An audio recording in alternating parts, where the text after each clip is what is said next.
Le Centre d'Expo, de réseautage et du coaching CERC, en collaboration avec Gizercom et Gigantesque Connexion, présente la première édition du Forum économique de Guinée, FEG. Mesdames et messieurs les hauts cadres de l'administration publique, chers participants, chers invités, chacun à son titre, grade, tout protocole observé. Je commencerai tout d'abord par présenter mes excuses compte tenu de mon agenda très chargé et bousculé. Et effectivement, ce forum économique de Guinée est sous le haut patronage effectivement de la primature, c'est-à-dire du Premier ministre.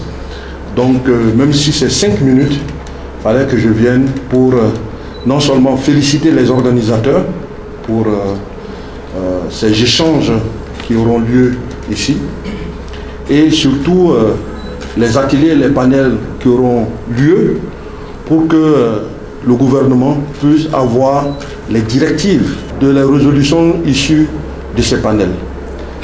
Il faut noter que, c'est vrai, la Guinée est un pays en transition.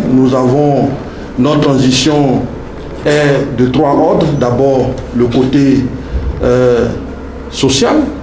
Deuxième pilier de cette transition, elle est économique. Donc, quand on a un forum économique, il faut simplement que je vienne.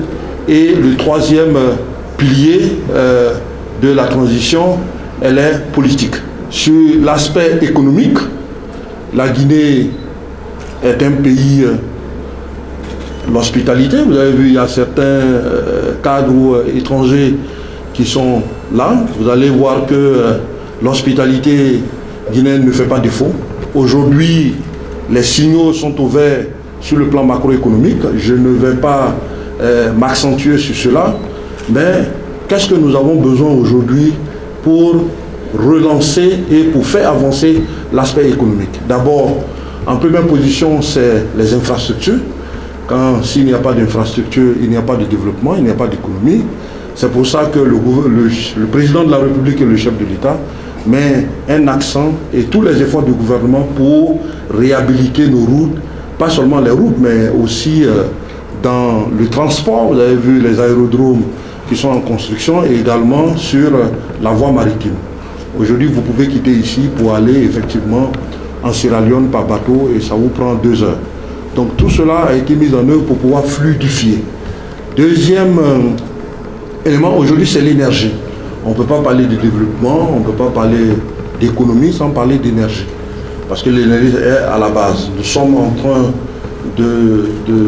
d'avancer également pour que la Guinée, que ce soit à Conakry ou à l'intérieur du pays, qu'on puisse avoir de l'énergie. Troisième élément, si nous voulons booster aujourd'hui nos sociétés minières, le chef de l'État a pris un engagement fort en demandant aux sociétés minières de construire les raffineries. Vous voyez aujourd'hui, la terre guinéenne est transportée l'année dernière, par estimation, nous avons exporté près de 103 millions de tonnes de bauxite pour seulement revenu approximativement de moins de 600 millions de dollars. C'est quand même catastrophique parce que la Guinée, à l'époque, on ne savait même pas quelle est la quantité de minerais qui sortaient et également on ne savait pas la composition même du minerai. C'est pour ça aujourd'hui l'État, le ministère des Mines a pris des engagements forts pour non seulement mettre en place un système pour quantifier tous les bateaux et également un laboratoire que le ministère des Mines vient de mettre en place pour effectivement comprendre la composition de nos minéraux. Aujourd'hui, également avec le démarrage très bientôt du Mont Simandou, qui va approximativement faire entrer dans les caisses de l'État environ 1,2 milliard de dollars par an. Donc tout cela, il faut effectivement les entreprises, les sous-traitants, pour pouvoir booster et soutenir cette économie. D'ailleurs, c'est pour ça que l'un des piliers très importants de cette transition, c'est d'aider les entreprises locales C'est pour ça qu'on parle aujourd'hui de contenu local. Nous devrons soutenir nos entreprises locales pour que nous puissions booster notre économie.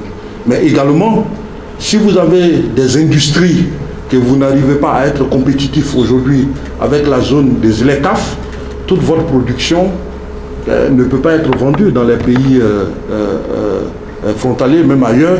Donc il faut que nous mettons non seulement de l'expertise, mais nous essayons de mettre tout en œuvre pour des économies d'échelle pour que nos produits puissent être vendus à prix compétitif à l'extérieur. Donc voici les éléments. Et puis également, le dernier pilier, c'est l'incitation de la fiscalité.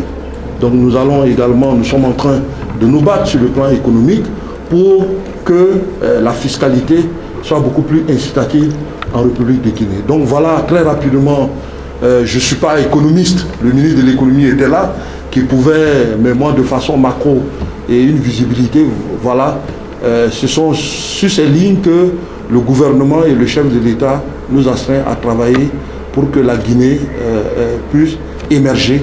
Et vous avez vu les données macroéconomiques, on avait un produit, le taux de croissance de 5%, mais nous allons tirer vers 6%.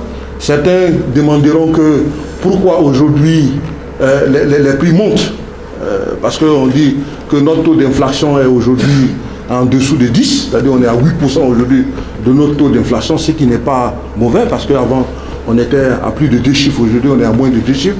C'est que par rapport à d'autres pays où le taux d'inflation est indexé, vous allez aujourd'hui en Europe, aux États-Unis, quelque chose qui coûtait à $2, vous le verrez à 4 à 5 $. Les prix augmentent partout compte tenu de la situation géopolitique même du monde avec la crise ukraino-russe. Mais nous, en Guinée, compte tenu des efforts que le gouvernement est en train de mettre par rapport à la parité du franc guinéen, du dollar, et se battre pour avoir un taux en dessous, c'est-à-dire le taux d'inflation en dessous, cela se traduit que les prix avancent moins vite en Guinée que dans les autres pays. Donc c'est cette logique-là qu'on doit avoir. Aujourd'hui, quand vous prenez en Guinée, les prix, même si les prix évoluent, mais ça évolue moins vite que les autres pays de la sous-région. Donc c'est ça un peu, voici les indicateurs. Et vous avez vu, nous sommes un pays bien entendu en transition, mais la Banque mondiale vient de nous dire avec une notation exceptionnelle. Nous sommes passés d'un pays à revenus faibles à un pays à revenus intermédiaires. Surtout en période de transition. Et nous nous sommes imprimés, le plus important, c'est la bonne gouvernance. La bonne gouvernance que nous imprimons aujourd'hui dans nos finances publiques. Parce qu'avant, quand on parle de transition, il faut vider les caisses. De toute façon, les gens vous aident à vite partir.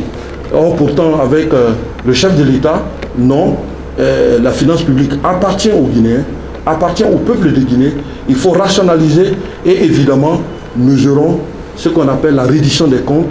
Le chef du gouvernement, les ministres viendront expliquer qu'est-ce qu'ils ont fait de l'argent public. Donc voici les différents éléments que je voulais apporter à votre précision.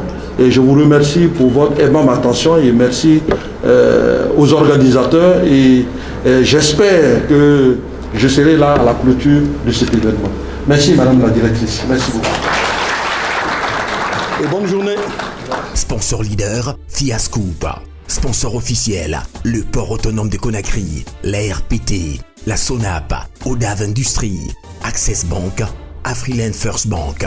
Partenaire institutionnel, la BCRG, la PIP, le CCIAG.